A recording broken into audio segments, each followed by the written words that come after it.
Hi friends, welcome to competition knowledge. साथियों, आज हम बात करने वाले हैं संविधान की 12 अनुसूचियों के बारे में। साथियों, इस वीडियो के माध्यम से मेरा बताने का इतना ही मकसद है बस कि ये 12 अनुसूची आपको कैसे याद करानी है। तो इस वीडियो को देखने के बाद मुझे नहीं लगता कि आप कभी भूल पाएंगे इन 12 अनुसूचियों को। तो चलिए साथियों, मैं शुरू करता हूँ। तो साथियों, मैं इस तरह से बताऊंगा आपको कि सबसे पहले ये हमारा भारत देश है। सबसे पहले क्या जरूरत पड़ी कि हमारे देश को चलाने के लिए किसी भी इतनी बड़ी ऑर्गेनाइजेशन को एक साथ नहीं चलाया जा सकता। तो उस ऑर्गेनाइजेशन को एक छोटे छोटे टुकड़ों में बांटा गया।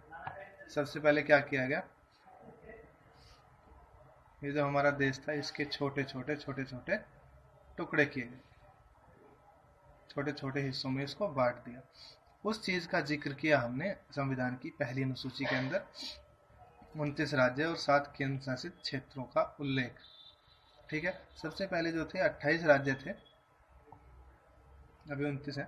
तो ये 29वां राज्य जुड़ा था 2 जून 2014 को। आंध्र प्रदेश से अलग किया गया था तेलंगाना को। ठीक है, अब बात होगी ये पहली बात आपकी समझ में आई। किसी भी ऑर्गेनाइजेशन को चलाने के लिए कुछ अधिकारी नियुक्त किए गए। अब जब अधिकारी नियुक्त किए गए किसी एक एक टुकड़े को चलाने के लिए, तो उनके लिए जो वेतन दिया जाना था उस वेतन का जिक्र किया हमने दूसरी अनुसूची में। ये होगी हमारी दूसरी अनुसूची। ठीक है, अब जब अधिकारियों को वेतन मिलने लग गया तो उनमें से कुछ अधिकारियों के अंदर भ्रष्टाचार की भावना आ गई। कुछ अधिकारी जो हैं भ्रष्टाचार करने लगे। तो फिर हमें जरूरत पड़ी कि उनको उसके कर्तव्य याद दिलाएं। उन अधिकारियों को उनके कर्तव्य याद दिलाएं कि उनके क्या कर्तव्य हैं। अगर उनको वेतन दिया जा रहा है तो सरकार उनसे क्या चाहती है। तो इस चीज को बताने के लिए हमारी तीसरी अनुसूची में उनको शपथ दिलाई गई। उनको दिलाई गई शपथ का उल्लेख किया गया है। अब उनको शपथ दिला दी गई तो उनको उनके कर्तव्य ध्यान आ गए और काम जो है सुचारू रूप से चलने लगे। उसके बाद जो सारे टुकड़े थे, सारे राज्य थे, उनके लिए एक राज्यसभा बना दी गई। जब काम सब सुचारू रूप से चलने लगा तो उनके लिए एक राज्यसभा का गठन कर दिया गया। तो साथियों, सबसे पहले हमें याद करने 4-4 करके। अब 4-4 करके क्यों याद करेंगे हम? क्योंकि अगर हमें याद करना है 7वां तो हम सीधे पहले पे नहीं जाएंगे, हम 5वें से याद कर लेंगे। ठीक है, इतनी बात सुनने के बाद अब 5वीं अनुसूची आ जाती है। ये सब हो गया।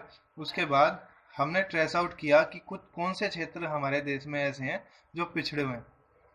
उन पिछड़े हुए क्षेत्रों को देखने के लिए हमने देखा कि कुछ क्षेत्र जो हैं हमारे देश में पिछड़े हुए हैं, उनको अनुसूचित क्षेत्र या अनुसूचित जनजाति कहा गया और उनको हमने क्या मदद प्रोवाइड कराई। उन क्षेत्रों को हमने मदद प्रोवाइड कराई। ये हमारी 5वीं अनुसूची होगी। लेकिन उसके बाद भी हमने देखा कि कुछ क्षेत्रों तक मदद नहीं पहुंच पा रही है। जो क्षेत्र या तो दूर हैं या किसी और वजह से उन क्षेत्रों तक मदद नहीं पहुंच पा रही। तो उन क्षेत्रों को मदद पहुंचाने के लिए हमने ये 4 राज्य चुने, असम, मेघालय, त्रिपुरा और मिजोरम। इन चारों राज्यों को अलग से मदद प्रोवाइड कराई गई। ठीक है, इन राज्यों को जब हमने अलग से मदद प्रोवाइड कराई तो बाकी राज्य जो है केंद्र से खफा हो गए। बाकी राज्यों ने क्या किया, जब हम अलग से केवल इन्हीं 4 पर्टिकुलर राज्यों पर ध्यान दे रहे थे तो बाकी राज्यों ने क्या किया, केंद्र से कहा कि यदि इस तरह का माहौल है तो आप अपनी और हमारी शक्तियों का बंटवारा कर दो, कि आपके पास क्या पावर्स है और हमारी क्या पावर्स है, ये आप बंटवारा कर दो। तो ये हमारी 7वीं अनुसूची थी। और इस अनुसूची के अंदर 3 अनुसूचियां और आती हैं, संघ सूची, राज्य सूची, समवर्ती सूची। इनके अंदर बताया गया कि शक्तियों का बंटवारा कैसे किया, वो बाद की बात है। अब केंद्र क्या बोलता है कि ठीक है, हम शक्तियों का बंटवारा तो कर देते हैं लेकिन एकता के लिए पूरे देश में एक ही भाषा बोली जाएगी। अब कुछ राज्य तो इस पर सहमत हो गए, जैसे हमारे 29 राज्य और 7 केंद्र शासित प्रदेश हैं तो 36 हो गए टोटल। 36 टुकड़ों में से कुछ राज्य तो हमारे इस बात पर सहमत हो गए। लेकिन जो कुछ राज्य जिनका काम ही नहीं चल सकता था भाषाओं के बिना, तो राज्यों ने अपना प्रस्ताव रखा कि ठीक है, एक भाषा हिंदी, तो हम पूरे देश में रखेंगे, लेकिन इन 22 भाषाओं को भी रजिस्टर कर दो। तो ये 22 भाषाएं भी रजिस्टर करा देगी। एक बार दोबारा बता रहा हूँ, कुछ क्षेत्र जो थे पिछड़े हुए उनका हमने ट्रेस आउट किया और उनका ध्यान रखने के लिए उनको मदद पहुंचाई, लेकिन उसके बाद भी हमने देखा कि कुछ राज्य ऐसे थे जहां तक मदद नहीं पहुंच पा रही थी, उन चारों राज्यों को हमने अलग से मदद प्रोवाइड की। यहाँ पर हम याद कर सकते हैं कि एटीएम मशीन के द्वारा हमने उनको मदद प्रोवाइड की। अब एटीएम मशीन क्यों बता रहा हूँ उसको थोड़ा बाद में बताऊंगा। अब जब इन चारों राज्यों का हमने ध्यान रखना शुरू किया तो बाकी के राज्य जो हैं हमारे केंद्र से खफा हो गए। उन्होंने केंद्र से कहा कि हमारी और आपकी शक्तियों का बंटवारा कर दिया जाए। तो जब ये बंटवारा कर दिया तो उसके बाद केंद्र इस बात पर भी सहमत हो गया और केंद्र ने बोला अगर ऐसी बात है तो एकता के लिए हम एक ही भाषा रखेंगे। एक ही भाषा से सबका काम नहीं चला, इसलिए 22 भाषाओं को केंद्र राज्यों ने केंद्र से कहकर वहाँ रजिस्टर करा दी। अब मैंने ये एटीएम मशीन ट्रिक क्यों लिख रखी है, ये जो छठी अनुसूची में 4 राज्य थे, असम, मेघालय, त्रिपुरा और मिजोरम, इनको याद रखने के लिए ये मेरी ट्रिक है। A for Assam, T for Tripura, M for Mizoram, M A for Meghalaya. ठीक है, ये 4 याद रख सकते हैं इस ट्रिक के माध्यम से आप। अब हम बात कर लेते हैं आगे।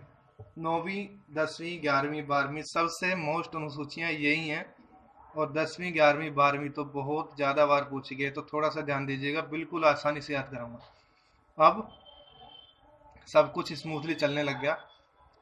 तो अब उसके बाद अब बात आ जाती है कि किसी आदमी के पास संपत्ति है, उसका कब्जा है किसी जमीन पर, तो उसको कैसे बताया जाए। तो उसको बताने के लिए सरकार ने 9वीं अनुसूची रखी।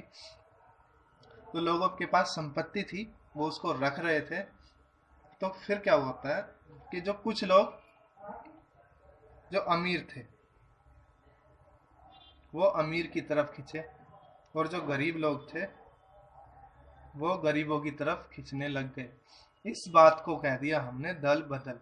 अमीर लोग थे अमीरों की तरफ खींचे, गरीब लोग गरीबों की तरफ चलने लग गए, तो इस बात को हमने क्या कहा, दल बदल। अब जो बेचारे गरीब लोग थे उन्होंने गांव बना लिए और गांव में रहने लग गए। तो इस गांव को चलाने के लिए हमें जरूरत पड़ी पंचायती राज संस्थाओं की। तो इन गांव को चलाने के लिए हमने किसका, पंचायती राज संस्थाओं का गठन कर दिया, और अमीर लोग थे तो वो शहर में रहने लग गए।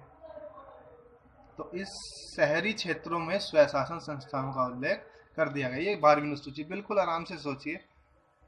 लोगों के पास संपत्ति आई, संपत्ति आने के बाद जो अमीर लोग थे वो अलग हो गए और गरीब लोग वो अलग हो गए, इसको दल बदल बोल दिया।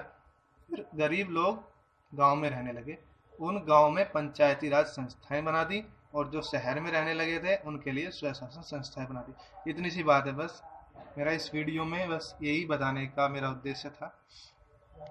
तो साथियों बिल्कुल आराम से आपके याद हो जाएंगे, बस 2 बार 1 बार जैसे मैंने किया है ऐसे याद करके देख लो, बिल्कुल फर्स्ट क्लास। आप कभी नहीं भूल पाओगे इन 12 की 12 अनुसूचियों को। तो साथियों बस इतनी मेरी वीडियो थी। थैंक्स फॉर वॉचिंग, और मेरे चैनल को सब्सक्राइब कर लो। Thank you.